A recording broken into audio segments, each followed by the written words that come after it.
let's get to the question of the week. Before we get to the question of the week, though, Corey, just to make it officially generating discussion sparked by Cummins, a little energy provided by you, please. You push the button. Yes, there he is. Again, it's generating discussion sparked by Cummins. Cummins Lifestyle. It's all one word. Follow them on Instagram. See all the cool things you can do when you have Cummins Onin Power in your corner. It's the best, everybody. This question, it turns out, Corey, Blue Noles actually been a previous winner, so I goofed up. I should have probably picked Tony G from DB. I like the question from that we got from him. But Blue Nole, nonetheless, has a pretty good question, Corey, because we've been talking about this in all sorts of different angles. I think maybe our guy from Cummins actually posted this a few weeks ago, but he didn't win. Blue Nole did. Corey, why would Michael Alford allow Mike Norvell to hire a whole new staff after last season if he was just going to give Norvell and this staff one season to right the ship? Look, I'm not happy about the losses, but if you weren't going to give this staff a chance to at least recruit to their needs and implement their schemes, which takes at least 2 seasons, then you should have fired Mike after last season. It's a well-crafted question. It's a really good point. It is a really good point. I think you have to understand, though, like, they would have owed $60 million last year if they would have fired him. So they were thinking at the time, this is a stopgap to save some money, to make them respectable, and then hopefully they don't have to fire him at the end of the year. But if they do, you're breaking out about even. It's not like you cost yourself a lot of money with this new staff. And obviously I just think they were assuming that it would be better than this, better than 4-4, not better than the product. Again, the product isn't horrible. You're watching these games. They are not getting embarrassed. Pitt is 7-2. Virginia is 8-1. Miami is 7-2. Like, there's no shame in those 3 losses, and you were within 1 score of all of them, and really should have beaten Virginia and Pitt. And I think you do beat Pitt if Deuce doesn't get hurt, but you didn't, and you lost. And the Stanford game compounds everything. That's why I think you can't argue that this staff isn't better than last year's staff. Of course it is. This team is better than last year's team, and if you can win a couple of these games down the stretch, there is absolutely a scenario where they all get brought back for another year. I don't think that would be, I don't know, ridiculous. I couldn't think of a better word than ridiculous because I go to that all the time. But I don't think it would be ridiculous if they brought them back after a 7-5, 6-6 season with 6 one-possession losses because you didn't fire them after last year. No. And what were you expecting? 9-3, 10-2? Like, this is kind of what we were all expecting, an up-and-down season, but better. And that's what they've delivered. The Stanford loss is the inexcusable one, as I've said repeatedly and continue to say in this show, or will continue to say in this show. That's the one that's inexcusable that I think spelled doom for this head coach. But that's because I'm not expecting them to win at Clemson or Florida.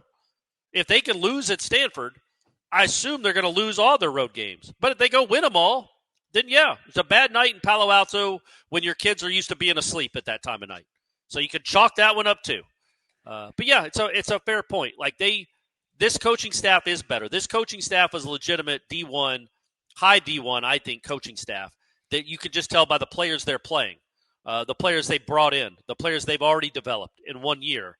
This is more like what it should have been looking the whole time. But 2-10 is still hanging over the head, and I don't know that 6-6 wipes that thing away. And so you're going to have to spend money to fire them, all of them. Yeah, man, I don't know what the timeline for Michael Alford was when they did all these moves and paid all this money.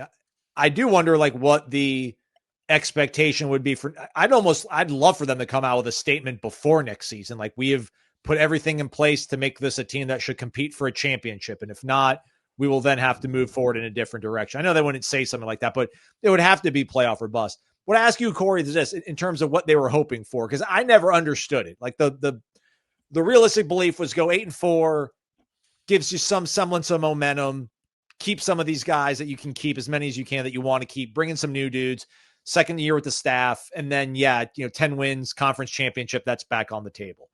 But if we compare this to child rearing, which I don't have a lot of experience in, so bear with me, but if last season was an F, okay, last season was easily by far an F. It was a failure. All right, this wasn't, okay, this wasn't a kid. This wasn't a child who has not shown you the ability to actually do well in school, right? They've had A's before. They've They've won 13 games in a season before. But, man, you invested. You didn't just go get a math tutor, man.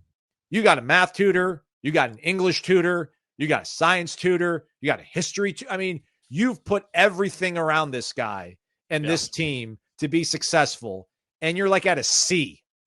I think a B is making it to the playoff. I think A is winning a game in the playoff, like being in the quarterfinals, semifinals, if you're grading Florida State. And I know what they were last year, but it was an F, and they did everything they could to change the course of that. You don't want your son to come home with a C after that, all those tutors you just hired, and be like, all right, man, good enough. That's cool. No, man, like you paid, I think, to have a B, and right now they're at a C. So that's my takeaway. I would say right now they're at a D. I don't even know if those exist. In Georgia, they don't even have Ds. Did you know that? It's either a C or an F, which is crazy. What are we doing? Ds. There are D students out there. They count too. I would say right now it's at a D or a C, a C minus, because you're 4-4 and you're 1-4 against real team, or 2-4 now against real teams. 1-4 in the conference still, but we're at the midterm, not at the midterm. But we're not at the final exam yet. Now, Saturday night might be a final exam. Like if you come home and you've gotten a 13 on your latest quiz, then you're not bringing the tutor back. You're done with all that. You're done investing in this, in this kid's. Find a trade, young man. Yeah, pick up a wrench, because you're not going to be a mathematician, clearly. But no disrespect to our blue collar workers, by the way. You guys might have this whole thing figured out better than the rest of us. With 100%. 100%. And some people just aren't cut out to do math. My son most definitely included in that. But if you go up to Death Valley and get destroyed, then man, I think that's done. You're done. You can't come back. There's some things you can't come back from. Stanford coupled with a bad loss at Clemson means I don't even know if he's the coach for Virginia Tech. I truly don't. But that's a big if too. They could go there. It's like a 2.5 point spread. They could go up there and beat Clemson. They could win all these games. That's not out of the realm. And if you do, then you have shit. I think that's a B, man. I honestly think, I think 7-5 with wins over Alabama and Clemson, or Alabama and Florida, to me, coming off 2-10. I know it's just the perspective of 2-10, but that's a B. That's not a C. Nobody was expecting better than 8-4. So you missed what you were hoping for by a bobbled catch in the end zone in Charlottesville. So now you're going to go spend $100 million on the South Florida coach. Like there's got to be some nuance to this thinking. And also, I think it is a good point that this staff is appreciably better. We both think that, right? Yeah. We both think that this staff is appreciably better. I do think they'll be a better team next year than they are this year, because they've been here for another year. But I don't know that. I don't trust it. I'm not convinced of it. I think it, but I'm not convinced of it. Because you might need a new quarterback. You might need a new offensive coordinator. You're going to need a whole new offensive line. This seemed like a Band-Aid. There are some really good, intriguing young pieces. But that offense, there's a chance they're all gone besides Mekhi Dancy. And he might leave too. Who knows? Then where? Then where are you again? And this seemed like a Band-Aid, and blood is starting to seep through a little bit. Do you pull it off and put another Band-Aid on, or do you just amputate and say, I'm giving up. I'm going to go get myself a bionic arm somewhere else? So that was a horrible metaphor, horrible, but I tried my best. We went with the C student and then to amputees, I guess. I don't know how that happened, but it's a fair point when you're looking at it pragmatically from 10,000 feet. Well, gosh darn, they got them these new coordinators. They are better. You can see improvement. It is going to cost a lot of money. Wouldn't it make sense to run it back and see how much better they are last year? Like, you lost to Stanford. And you might go 4-8. We're still speaking as if 7-5, 8-4 is a possibility. By the end of the Virginia Tech game, 7-5 might not even be a possibility. We don't know how these games are going to go. So as we stand right now, I'm assuming they go 2-2, because that's what they've done. They're 4-4. So they go 2-2 in the final month. 6-6, I guess, is a conversation.